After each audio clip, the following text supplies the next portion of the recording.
Can everybody see a PowerPoint now? Good. Okay. So, yeah, it really is. I am so thrilled and touched that so many of you have come this afternoon. I know this is a very tough month for a lot of people and we're very busy, and I've probably been going on about this research for such a long time that I feel everybody must already know most of what I'm going to say. It is actually open access, Matthew, so it's free to download forever. You don't have to buy a copy. But yes, it will be out to buy as a hard copy from next week. And that is one of the things, just as the general editor of the series, as an extra plug, that we are still battling with Cambridge University Press to say, we know that Elements is supposed to be a digital-only platform, but people who study book history and book cultures, they do actually like a physical book. So please do keep producing them and having that option as a hard copy as well. So, and I'm pleased to say they are selling, people are buying them. So we are winning that argument a bit at the moment.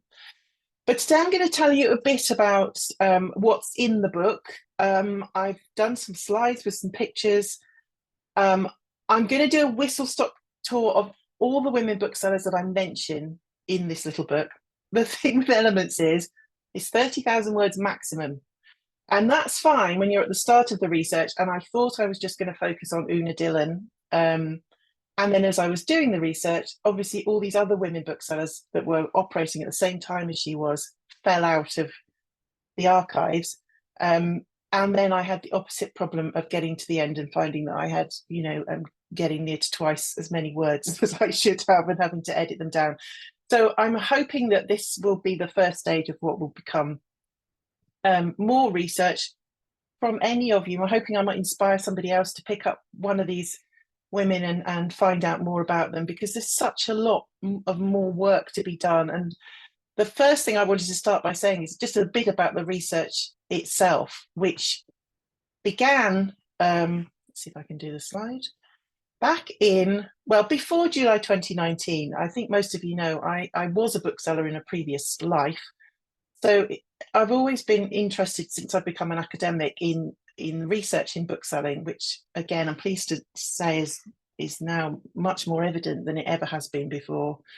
My office at UCL, if you can just see through the doors on that picture, actually, the black iron gates across the road, my office is just through those gates. So Waterston's Gower Street is literally across the road, and a constant temptation to go and look at the books. And I had done a little, I'm curious about this wonderful building. And I used to work for a bookshop chain called Hammocks. And so one of the other chains that was around at the same time as Hammocks was Dillon's bookshop. It was a large chain of bookshops that again then got bought out by Waterston's. And so where Waterston's Gower Street is now used to be the original Dillon's University Bookshop. And because, I'm a researcher, I was just curious as to, who was the Dillon behind it and how did that start? And I found somebody who I think still does work at that bookshop, who's been there for a long time. I think he just overlapped Una Dillon for maybe a year or two. And I said, who's Una Dillon? Can you tell me anything about her? Is there a Dillon's archive? That's the naivety of Sam circa 2019 when I started out on this research. Of course they're going to have an archive. No, of course, no archive. But behind this cardboard set of shelves, he showed me, otherwise how would you know? Oh, maybe I haven't put that picture in. That's very stupid of me. Behind those bookshelves is a brass plaque in memory of Una Dillon, who started the shop. And it was just such a moment for me, thinking, they've literally covered her up. Like, she is literally behind the bookshelf, so hence the title of the book. We did then find in a room upstairs that was more like a cupboard with a door. It was just like a dumping ground of old papers. It's what you dream of, really, when you're doing archival research, because it was just a room that people had dumped lots of paperwork and things. And there were some interesting things there. But basically, all the research that I've done for this book has been painstakingly piecing together from anecdotes from people or from the Book Trade Lives project, or just following breadcrumbs. So, thinking, well, this bookshop was set up by London University. So London University Archives, Senate House Library had some useful things, including all the original letters between Una Dillon and the university setting up the bookshop. The London School of Economics had some counter bits. So no one archive had a complete set of correspondence. And I guess as a researcher, I'm not complaining about that because it made it more exciting. You were really doing a lot of detective work. The game changer, and I'm so glad she's on this call, for any of you that have ever done any research involving the bookseller before, what was it, 2 years ago, Rachel? You'll know that the only way to find out if anything is in the bookseller is to go to a library that's got copies and sit there with a massive trolley full of past editions and go through it page by page and note yourself. But Rachel Calder, and we need to give Rachel a round of applause, managed to persuade the people at the bookseller to digitize it. And I remember the day she emailed me, because I just couldn't believe this is like all my Christmases at once. It's not a perfect system, and again, it's got its own idiosyncrasies, and it's not foolproof in terms of, you put in Una Dillon as a search term, you don't get everything, but oh my goodness, it made all these other women much easier to find. So it's now available through the British Newspaper Archive, and if you haven't found it already, I would really recommend having a look. And thank you very much to Rachel for making that happen. Possibly one of the biggest contributions to book history of the decade, Rachel. I'm just going to say that. So thank you very much. So that's where it started. And then I went to the main book that we've got on bookselling history is still Mumby's Publishing and Bookselling. And that, again, there's a separate project there on the different editions of that one book. And as a sort of a literary scholar as well, the language really began to interest me. So I've just put 2 quotes here from 2 different editions. This is when Ian Norrie had taken over writing them. So in the 1974 one, we have the 30s brought some formidable women into bookselling. Besides Miss Santoro, Miss Dillon, Miss Reckitt and Miss Babbage, all made the grade in the man's world of commerce. So you notice there that they're all called Miss, for one thing, they're all called, not by their first names. And there is that word formidable, which comes up so many times. However, by 1982, in the revised edition, if the language changes, and it seems such a strange thing to change when you don't really need to at that point. So now we've got the immediate pre-war period brought some formidable women into bookselling. Una Dillon, Eva Collett-Reckitt, Christina Foyle, Miss Santoro, she is still Miss Santoro's achievement, regardless of her sex, were those of a pioneer. So you'll see when you read the book, I was trying to also look at the language that what is out there, and how they describe these women also tells us a lot about how those histories have been constructed and reconstructed, and certain of these names have been written out. So Christina Foyle doesn't even make it into that 1974 snippet. She comes back, but Babbage disappears, and I think that seems more surprising when we go through. So here we go. It's said about the word formidable. So this is again from the wonderful book, which has got all the quotations from the extensive interviews that Sue carried out with various people from the book trade. When I came into this business, many a man had to pluck up courage to go into a bookshop. There were these daunting lady booksellers in ravelled cardigans, intellectual, clever women. I've had lots of debates with lots of people I've consulted about what they think the word ravelled means. We all know what unravelled means, but what on earth is a ravelled cardigan? I might throw that out and ask for comments at the end of this, as I'm still not sure. It doesn't sound like a very complimentary one. It sounds to me a little like a ratty car, like a ratty sort of cardigan, or I don't know. Anyway, bear that in mind. It is relevant. I'm not going to be completely random here. So that's one of the quotations. So what I'm going to do is I'm going to start. So these are some of my favourite highlights from the research I found. And Hilda Light was a late find, but an absolute gold nugget of a woman that I really feel strong. She along with Una Dillon, if I was to have favourites, these would be the two women that I would say we really should have more kudos given to them in terms of what they did. So Hilda was the secretary to the Booksellers Association, so not technically a bookseller herself, but I wanted to get her in because of what she's done. She was secretary to the Booksellers Association between 1929 and 1946, so during the war years. She was a phenomenal administrator, as that quotation illustrates. She almost single-handedly, when Paternoster Row was bombed during the Second World War, reconstructed the Bookseller Association papers and archives by hand, as far as I can understand. You know, she went to the site and tried to rescue what she could. So we owe her a lot in terms of her recognising how important it was to try and save as much as possible. But what I didn't realise, and that's what the photograph on the right, was as well as doing all this work for booksellers during this period, she was a phenomenal hockey player and actually captained England, and then went on to be head of the International Women's Federation of, I can't remember the exact title, but it's in the book, of hockey players. And you can see her administrative expertise there in terms of she reorganized the way that women's hockey was sort of done throughout the world, and was a fantastic sportswoman herself.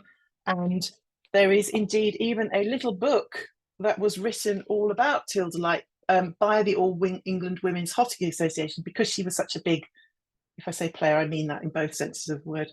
She's just a phenomenal character. So Hilda Light, again, somebody I found fairly near the end of the research, definitely somebody needs to pick up what she did for the book trade, because there's a lot there to follow up on.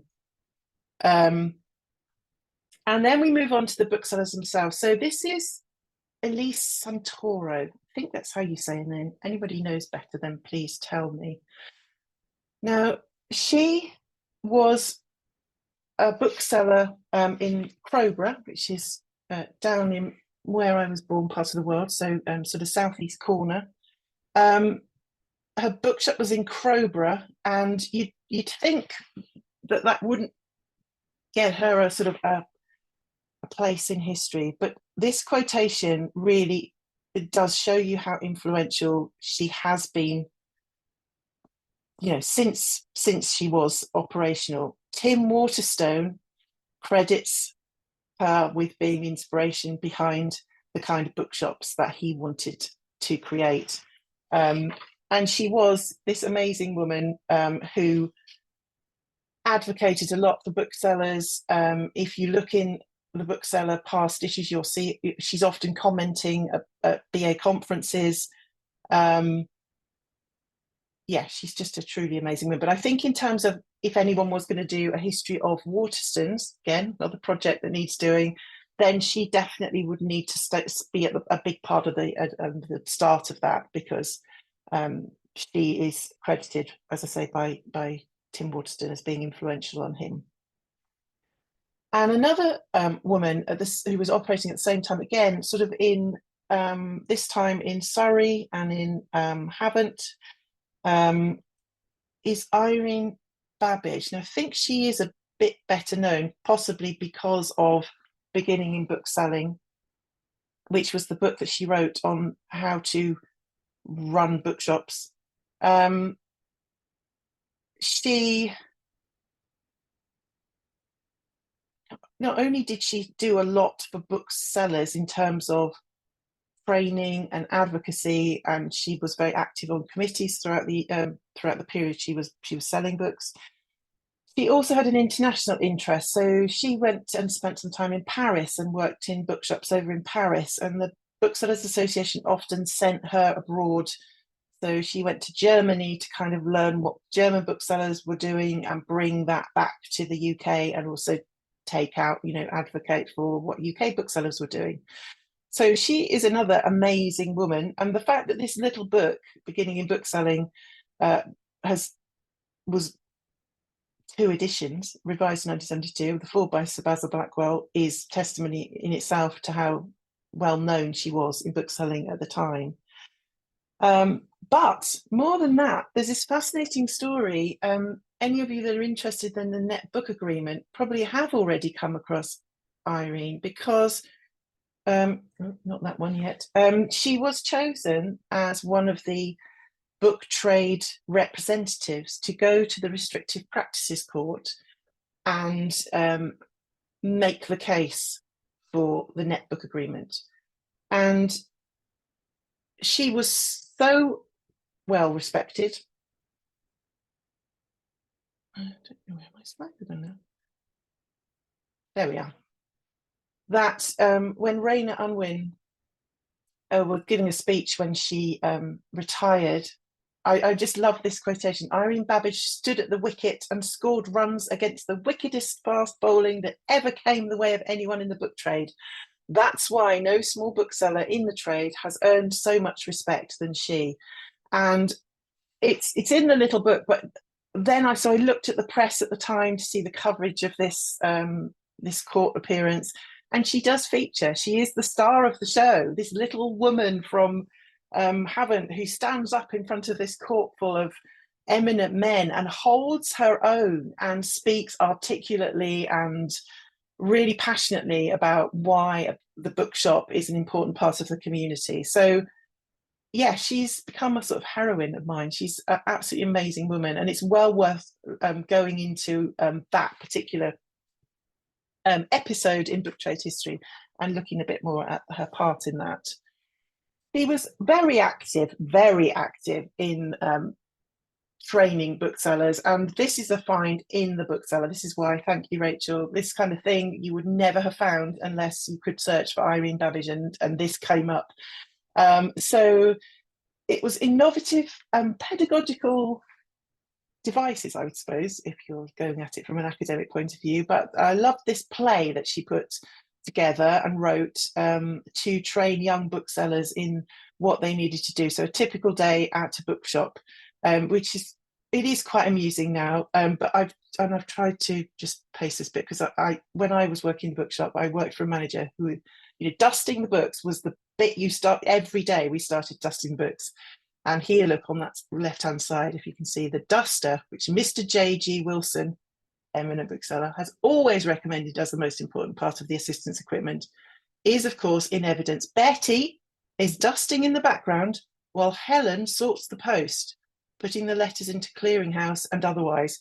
But actually, although some of it does read very dated, as they go through and the play unfolds and they have to handle these difficult customers that come in, there are obviously archetypes that keep going through time, and it is quite brilliant. And I just thought it's another way of seeing the kind of person that Irene was and her approach to reaching young booksellers, which makes her quite special, I think.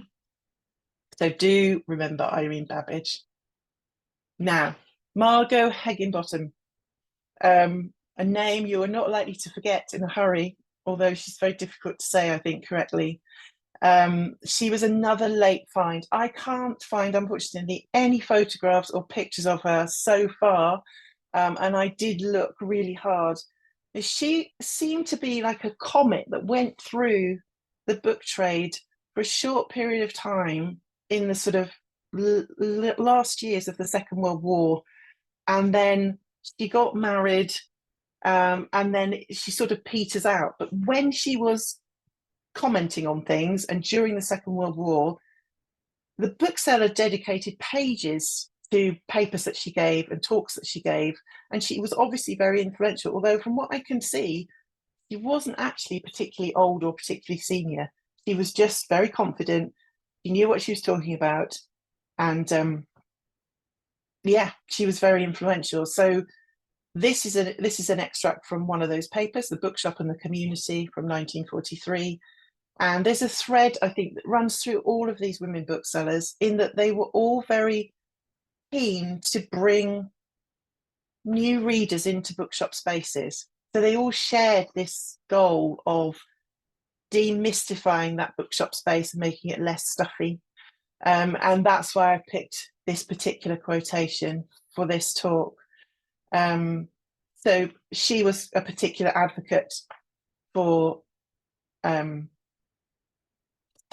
anything that draws people into the bookshops, and trying to convince those who were a bit more traditional that things had to change if post the war booksellers were going to survive.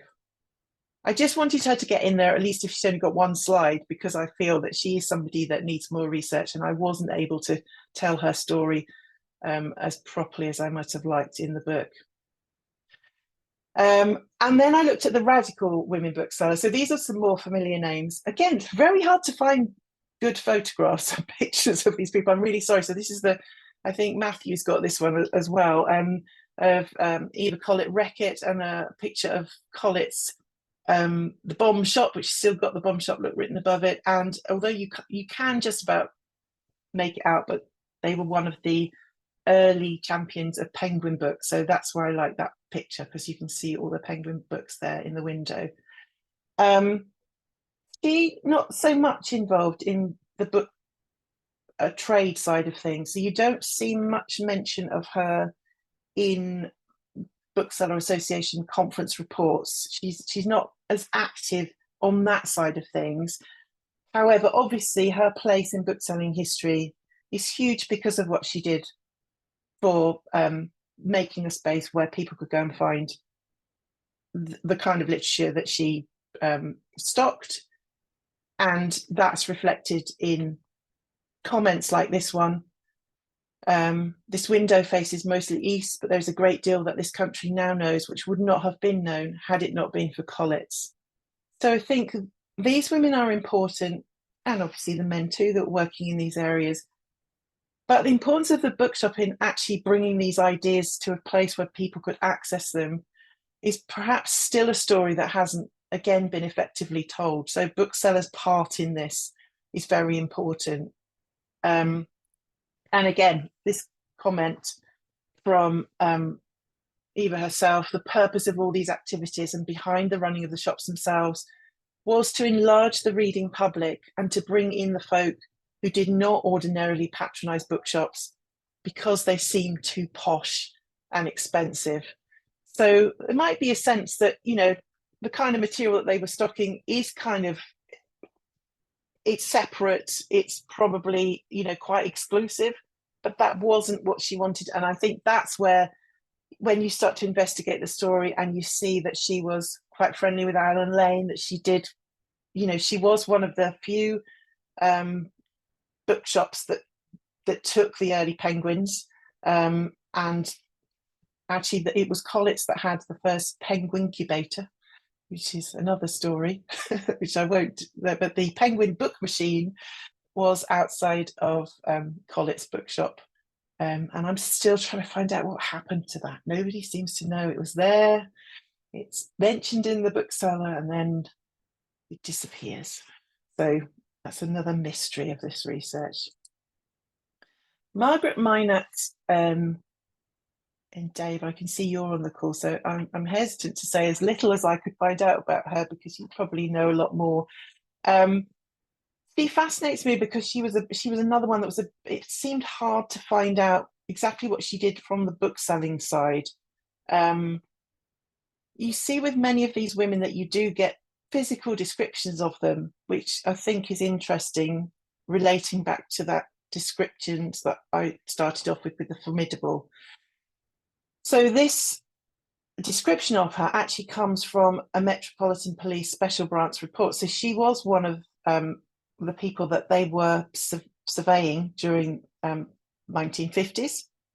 It's not a very flattering description. Medium build, shapeless figure, hair brown, complexion ruddy, apparently affected by cosmetics, large nose, flat-footed, thick ankles, occasionally wears spectacles. There's so much that can be said about that, but I won't. But you know, that's as much of a description without any photographs or pictures that I can find about her. Balancing that is this extract from the Times, after she died, saying what her contribution was. She worked with wisdom and impressive executive talent in journalism and publishing, at Reuters as head of Soviet Monitor, as manager of Central Books, and finally as a director of Lawrence and Wishart. So there's definitely more there to find out about her if it were possible to find out about her, but she only sort of gets glancing mentions. And again, she seems to have been quite a difficult character from the sometimes tactful, sometimes not so tactful descriptions that you find in odd bits about her. So she sort of intrigues me, but again, that might be for somebody else to pick up and see whether they can find out more about her. And then we get on to the London booksellers. So this bookseller, Elizabeth Byler, she's an extraordinary woman. Again, I can't find any pictures, but there must be some out there because she did so much. A formidable figure, there we are, word again, with a large lady with a deep voice and grey hair tied back in a bun, but great fun to deal with, always interested and positive and chatty. And similarly, another quote from the same book, that woman had real cause to be formidable, but you never heard people say that about their male equivalents in the trade. You heard, he's a remarkably intelligent person. He knows the trade backwards and he's a fantastic bookseller. So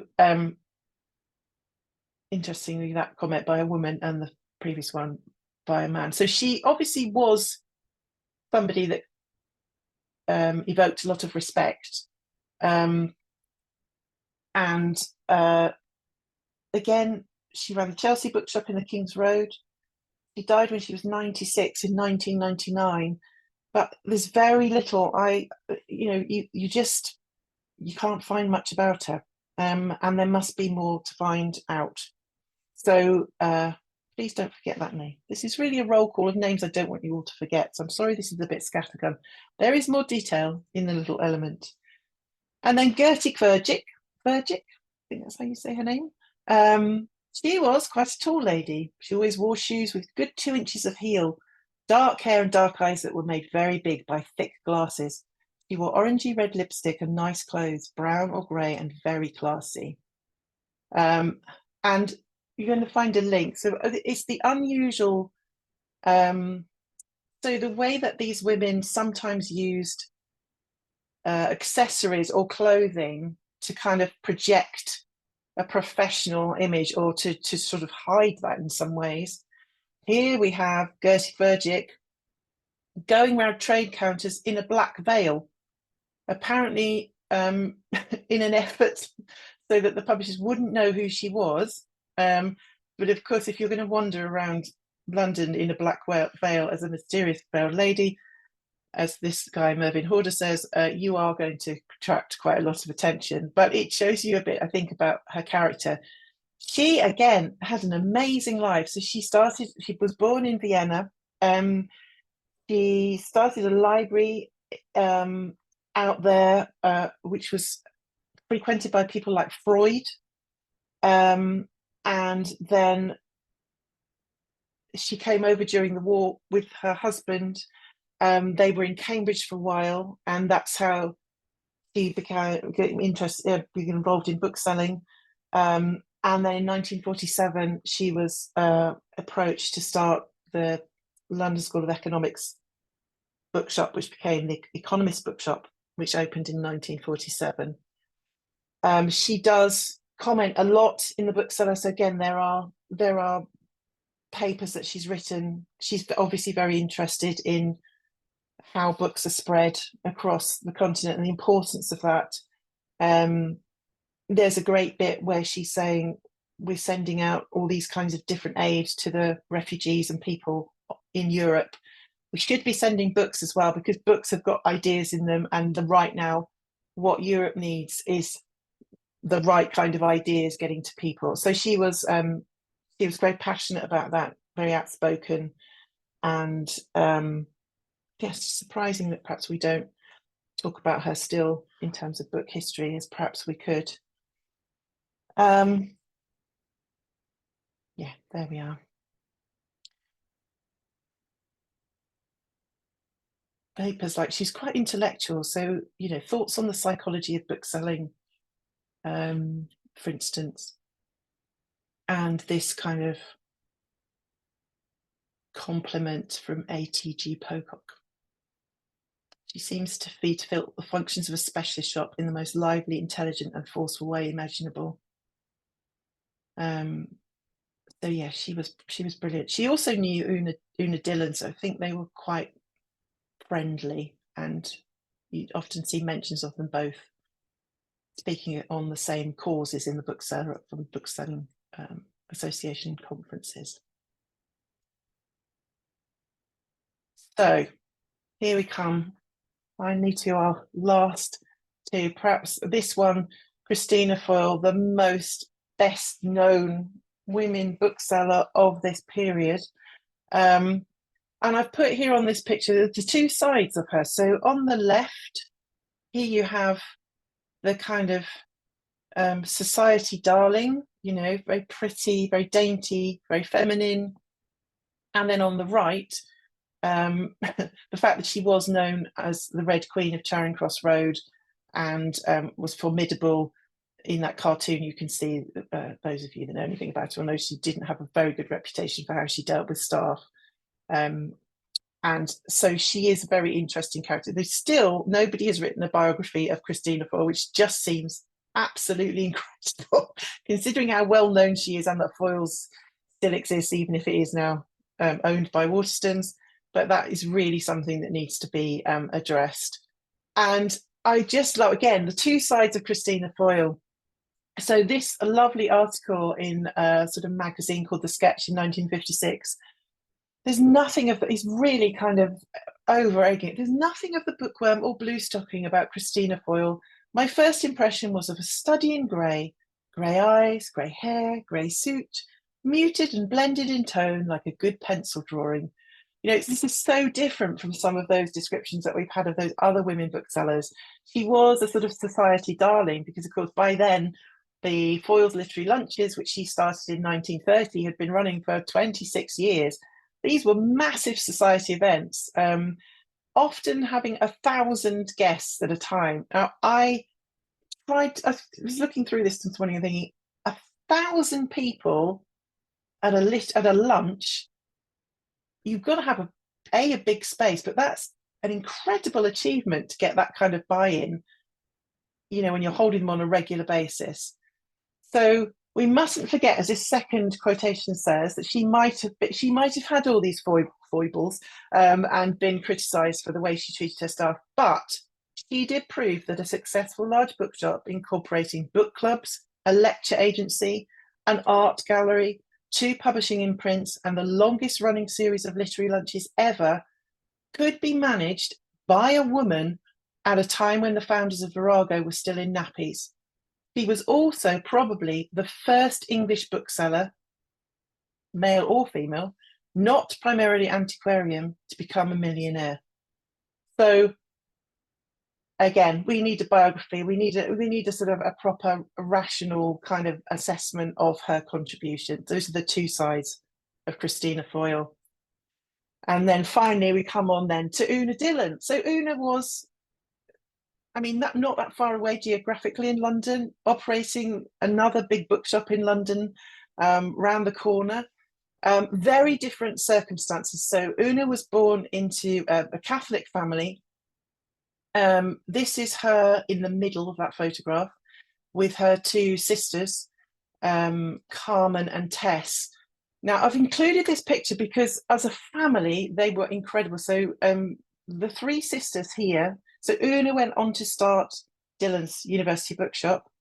Her sister, Tess Dillon, who's on the right here in the flowery dress, she was a very talented physician, not physician, that's wrong, that's the wrong word. She wasn't a physician. She taught physics. She was the first female head of physics at what was then Queen Elizabeth College in London, which is now part of King's College London.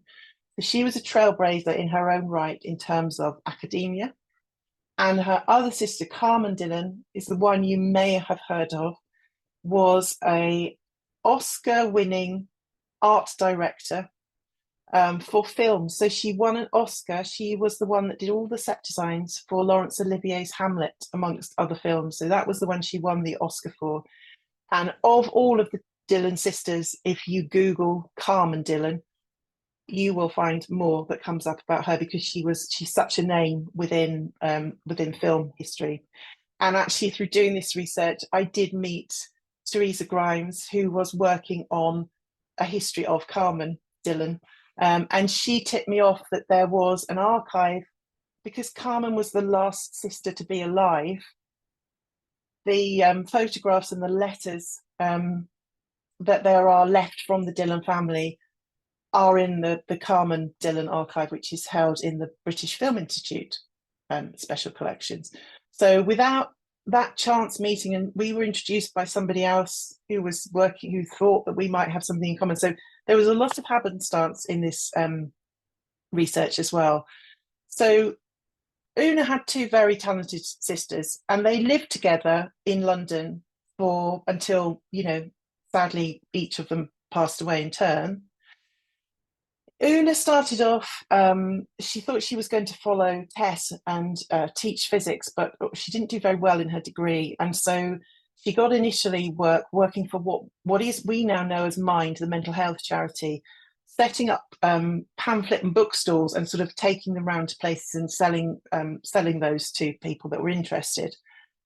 She did that actually for about 10 years or over a decade. And I think we need to remember that she didn't therefore come to bookselling suddenly out of the blue. She had all this experience. But she decides that, having done that, she would like to set up her own bookshop. She cheekily asks her father for some money, and he lends it to her. And this isn't the original shop in Store Street, because the original one got bombed in the Second World War. But being a woman of substance or backbone or whatever, this site over the road at number 33, the guy that owned it had fled to the country to escape the war. So Una just basically got trolleys and moved all her stock across the road, and then bought the site from him when he came back, because hers had gone. So that was then became Dillon Bookshop, where she started up. This is what it looks like today. It's still a bookshop. It's called Treadwell's Books now, and it's a sort of it's an esoteric bookshop. But still, you can see it does look very similar. And when I went in, you still get that feeling of this is the space where Una was. It's still a bookshop, which is rather lovely. So that's where she started off. She did so well when she started at getting relationships with the local academics. It was obviously in the heart of Bloomsbury. So it was all about making relationships with the local colleges, with the academics, with passing trade. And she became so well known that when the University of London decided that they wanted their own bookshop, she became their sort of preferred candidate. And so in 1956, Dillon's University Bookshop became a reality. Now, what I'm emphasizing here is, and there is evidence in the archive, one of the things she insisted on was that it was called Dillon's University Bookshop, not London University Bookshop. And she was so respected that she won that battle. And it looks like some of these meetings were basically Una and a lot of professors from the University of London sitting around and sort of thinking what they wanted, and Una saying, well, we could do this, but this is what I really want to do. And it's all in the paperwork, which is amazing. So that has been preserved. And here are some descriptions of Una. This one has stuck with me since the very beginning, because I obviously go to the Dictionary of National Biography first to look up. But it just seems such an evocative description to have in the DMB that I just think it's wonderful. A tweed-suited Valkyrie flying around London on an old bicycle. I mean, how could you not want to find out more about that person from that description? And then Peter Stockham, who was her manager and who took over the bookshop when she retired, had this little nugget, which also just gave me such joy. Tall, thin and energetic, she wore a monocle and must have been a striking figure. Those of you that I've talked to you about this, you know how much I've raved about this monocle. I mean, that is such a accessory statement. And I'm hoping I've got a couple of pictures. I'm nearly finished. This is what that building looked like before it became Waterstone's Gower Street. So it was a really run down set of old shops. So you can see some bits are boarded up. Boy Ribbon as a company, if you look them up, do still exist. Not obviously in the same thing, but they make like car seats for sort of upmarket racing car seats and things like that. So it's an interesting company. But that's what that building looked like before. Ta-da! Became Dillon's University Bookshop. There it is, very 1950s. I'm guessing people walking up and down the road. Hold on to that monocle thought. We are going to come to that slide in a minute. Una Dillon did write a lot about what she thought booksellers and bookshops should be like, especially obviously academic bookshops, because that's what her bookshop was. She was adamant, as you'll see from this particular quotation, that it shouldn't just be an academic bookshop for academics, that she wanted it right from the start to be a general bookshop as well. So going back to this thing about all these women wanting these spaces to be accessible to general readers, encouraging people to come up. So it's in the book, but the other interesting thing about Una, because I'm guessing, I can't find the evidence, but it makes sense to me, because her sister Carmen was well known as an art director and a set designer. One of the things you'll read in the press about the opening of Dillon's University Bookshop is everyone saying how wonderful it is inside. It's very light, it's very bright. It's, you know, the staging of everything is new and different. And that has to surely be something that Carmen helped with. I can't imagine when they got home they didn't discuss how this new bookshop was going to look. So yes, she also a big advocate for paperbacks and the general public, but she did publish Look in an academic journal as well, the New Look in University Bookselling. So that's a great article to read. And there she is. I'm nearly there. There she is. I did find a picture of Una Dillon look with her monocle, not actually using her monocle, but if you can just about see it on her neck. She's wearing it like a necklace. But I just love the idea, because the descriptions of her are that everybody loved her. She was a strict but fair boss, but universally everybody that worked for her said that she was a lovely lady. So the fact that she would wear this monocle, she hated that advertisement. She'd retired by then when Pentos took over the Dillons chain. This wasn't her advertisement. Pentos came up with this advertisement, foiled again, and that was not on. As far as Una was, she didn't like it. It was not classy to have a go at foils like that. So yes, the fact that she would use this monocle to try and intimidate the publishers' reps when they came round is lovely, because I don't think any of them were intimidated at all, because they knew what she was like. But you've got, Una with her monocle, and Elizabeth with her veil, and the others with their heels and their lipstick. It's a marvelous set of descriptions of how these women worked within what was obviously still quite a male-dominated context. And the joy of this, it did for various reasons, not least COVID. It took me a long while to finish this research, but coincidentally or serendipitously, I've been trying desperately to find what happened to that plaque behind those cardboard bookshelves, and it had been taken down when they refurbished Waterstones while I had been writing this, and I was just like, I can't finish this book and not know what's happened to the plaque. Somebody must know.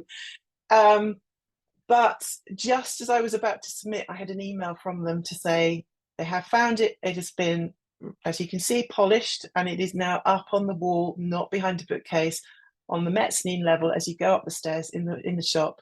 So it pleases me that the journey of this book has come alongside the literal sort of unveiling again of Una Dillon and the reinstatement of her place in that bookshop. So yeah, it's sort of it was a real journey into a personal journey and a lovely academic journey as well. So I hope that's given you a bit of a taste, been a bit of a scattergun approach, but I don't want to tell you everything that's in the book. So yes, anybody got any questions? Thank you.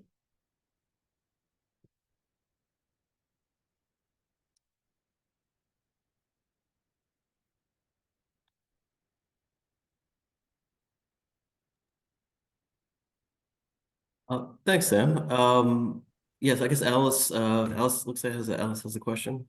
Or you just have your hand up. Okay, I can ask a question if you don't have one at the moment. I do have a question. Okay. It's early morning in California, as you can see the sun rising. Oh, Alice. This is how important this work is. I got Oh, I wanted to say, brilliant, brilliant research. I did buy the book yesterday. I've downloaded it, all kinds of things. And thank you for the thank news you. about the digitization of the bookseller. I'm going to race now. I don't know if Stanford will have it, but that's huge news. So congratulations Yes. on this work. Really, really important. Couple of things. When I was researching Wool's marketing agent, I ended up discovering that once you publish something, then relatives will get in touch with you. So you may well Ah, that people will find you now and tell you all kinds of really cool stories. So that's one thing. The second thing is, well, I have three things. The second thing is just the Dylan. All the times I walked by Dylan's, I had no idea that was from and like at all. And I don't know if it's the homonym, like you hear Dylan and it kind of mm, goes to the male, but no idea. mm. So brilliant. Foil's the same thing.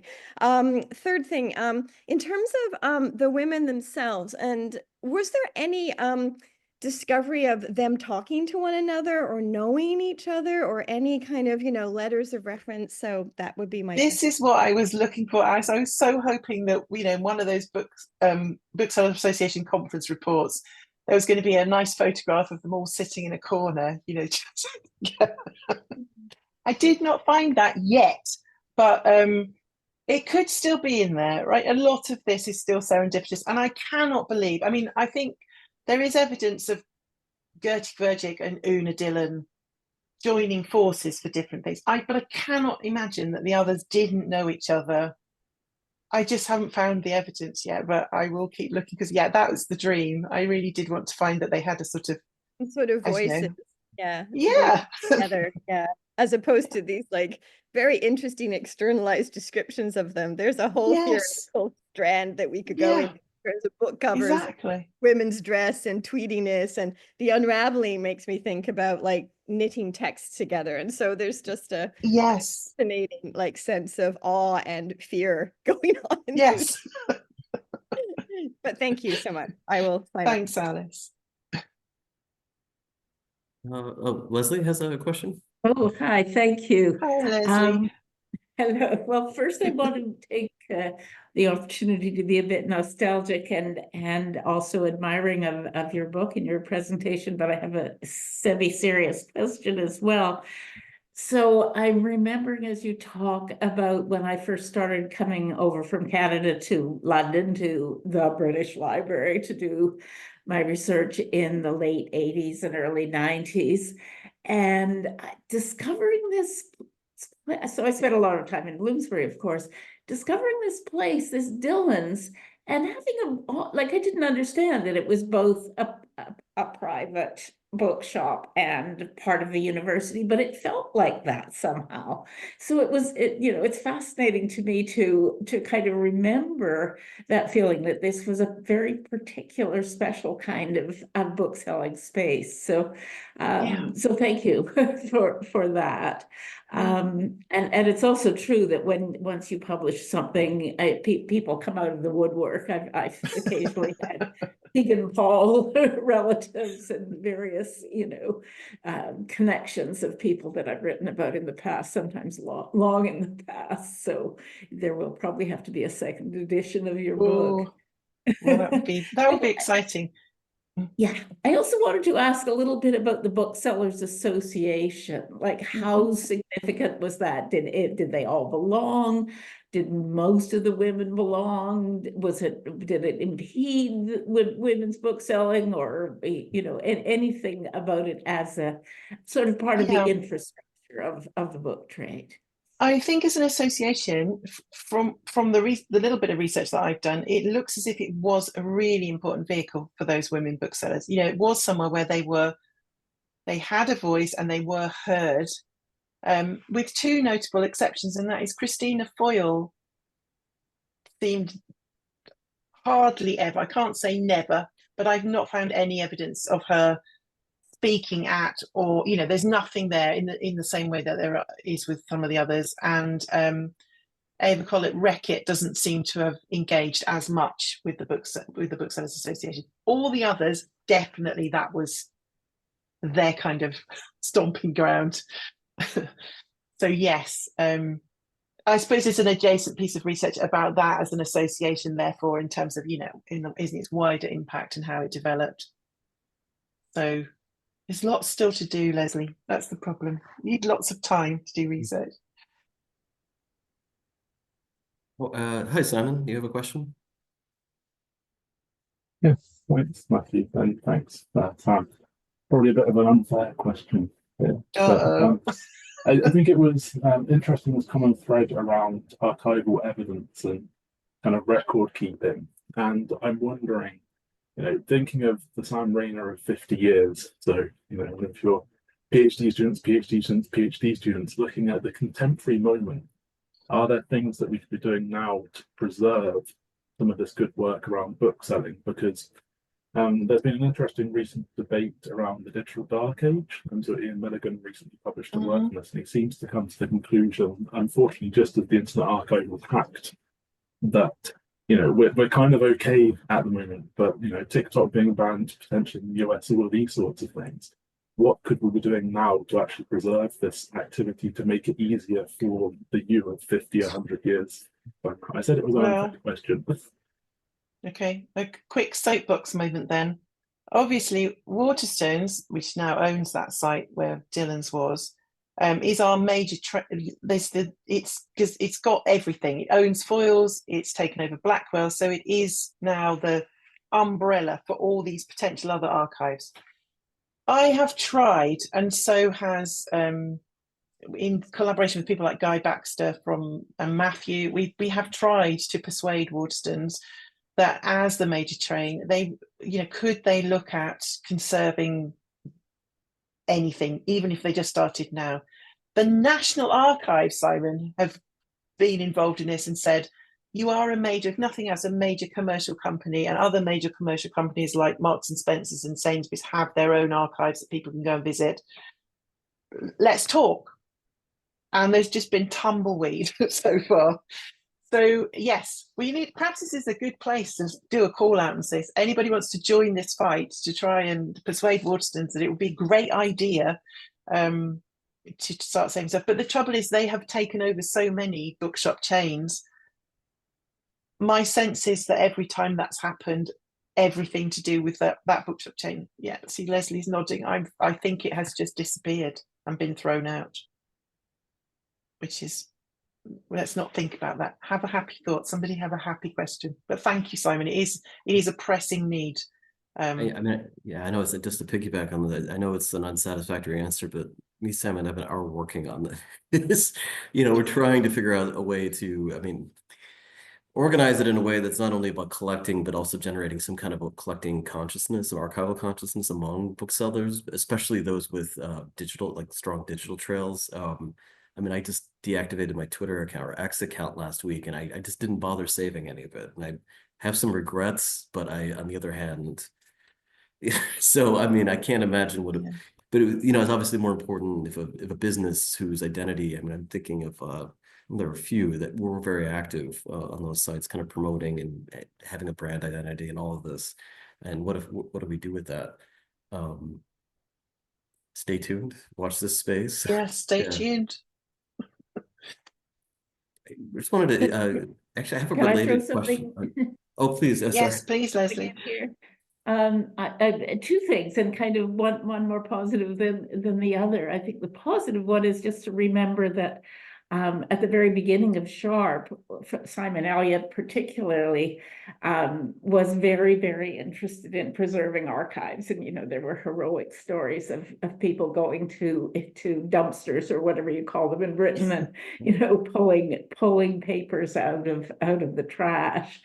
So, people in our field have always been doing what you're talking about doing.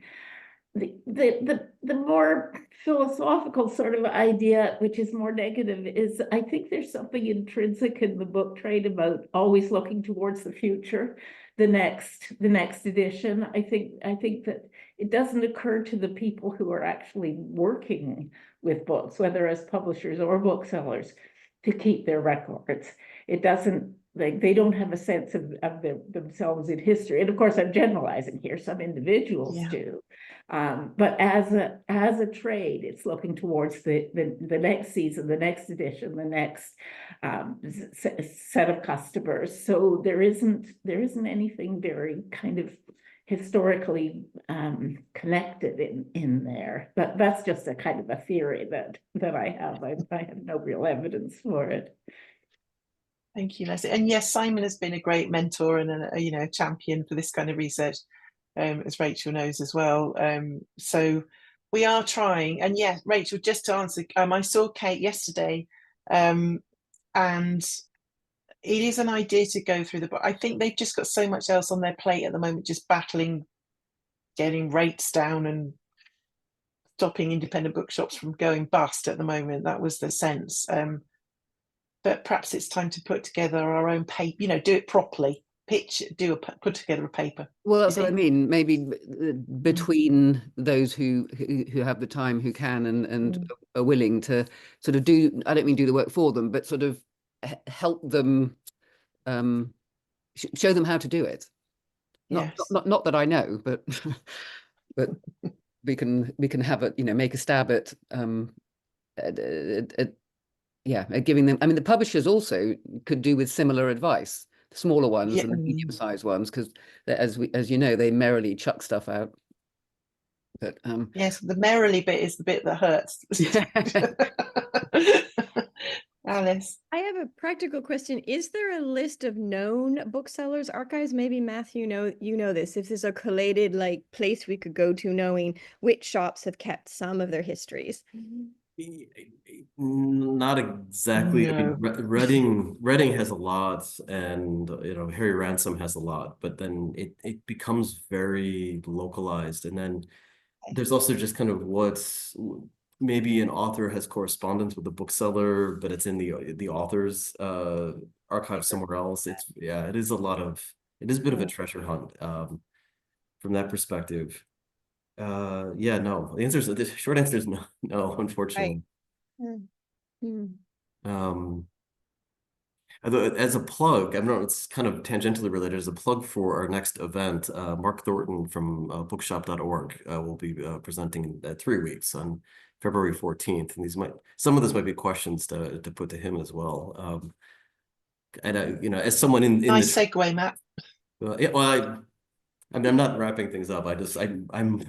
I have his event primed to announce, but as someone as like a trade member, someone who is thinking about such things, he might be a good person to talk to about it.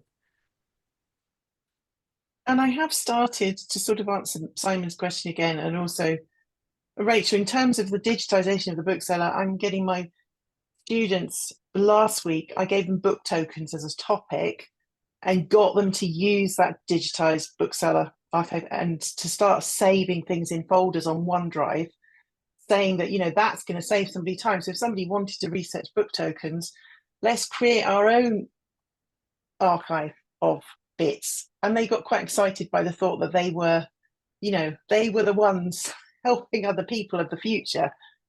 So we will keep that there and see how that develops, but perhaps that's something else as a network we could encourage other tutors to do with their classes, and then perhaps we could pretty soon get a nice archive together. Sam, I can't believe I haven't asked you this question before. Where is the Dillon papers you found? Where are they? Where did they get saved? What's left of the family archives are in the British Film Institute under Carmen Dillon, but they're not very useful. I mean, it is a lot of family photographs and some lovely stuff if you're interested in film history in terms of her set designs and things like that, and her drawings for those. And a lot of the letters that she got sent when Una died. So those was quite sad, but also quite lovely to have those conserved there. But otherwise, it looks like, because every time one of the sisters died, they sort of downsized into a smaller flat, and presumably the same thing happened, that stuff was chucked out, and Carmen was the last one. So a lot of it would have been lost. But in terms of the Gower Street, at the room you've in Gower Oh, Street, what don't. happened to that stuff? I'm too scared to ask, because I think when they refurbished and they did find the plaque again, I have a horrible feeling that all those kind of little rooms, because it's a massive building, but it's like a rabbit warren upstairs with all these rooms. I have a horrible feeling that they cleaned it out, and I don't want to go across them. I have to be brave and just say that, you know, all that stuff, which now I wish I had just brought across the road in carrier bags, but of course, being conscientious, I did leave it where it was. But I have got photographs of it all, so there's that. Oh, Dave, you have a question? Just a few little comments, actually. Sam, really enjoyed your talk, and I'm definitely going to buy the book as well as download the free one. Oh, thank you, Dave. Just on Margaret Minat, Yes. I could just add a little bit. I think it's fair to say she was an out lesbian. Okay. And I think she would have been called by many a formidable woman. She did get up some people's noses the wrong way, you know, but obviously impressive. She was born in Vienna as well as one of the other women you mentioned. And she's a friend of Brecht, quite a close friend. And when she came here to Britain, she was receiving the royalties from one of Brecht's plays. A very strange story. I don't know, I haven't gone into it in much detail, but that is quite interesting. Without wishing to over-egg the case for radical bookselling, there are a few other women who it's worth mentioning, booksellers and publishers from the area I've been concentrating on.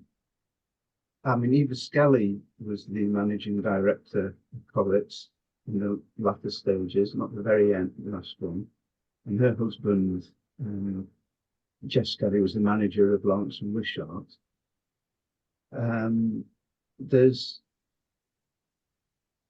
was a woman called Iris Walker, who was the manager of Central Books, who was also one of those formidable, in inverted commas, women. In fact, I found her a bit scary when I had to first deal with her as a young 20-something, you know, when I started working in progressive books in Liverpool, dealing with her. And there's Sally Davison, who managed Lawrence and Wishart. Jane Bell was the manager of Central Books Bookshop. She was the last manager there. So there's, and all these people were members of the Communist Party. They're the businesses that I've been looking into and talking about. So that's maybe of some interest for people to follow up. I'm following it up. I'm trying to write a history of all this, but anyone else wants? Thank you, Dave. Yeah, we should. I mean, none of those names I don't think I'd come across. So, you know, I'm very aware. I've tried to put in some at the start of things I know that I should.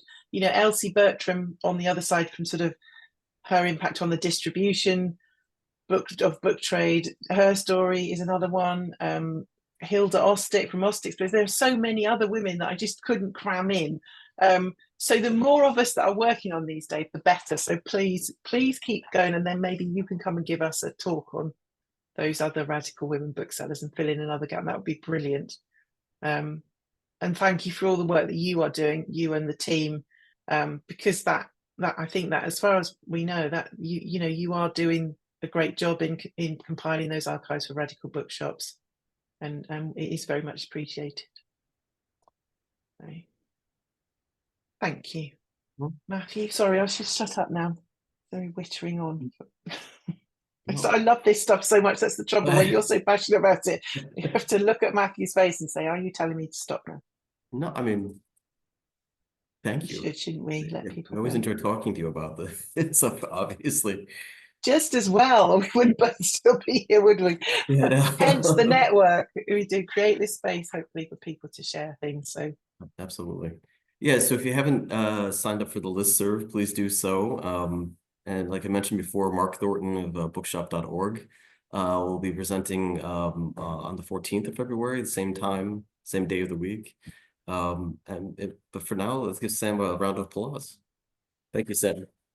Thank you all so much. I really do appreciate you coming on a Friday afternoon. So thank you all. It's very much appreciated. Thank you.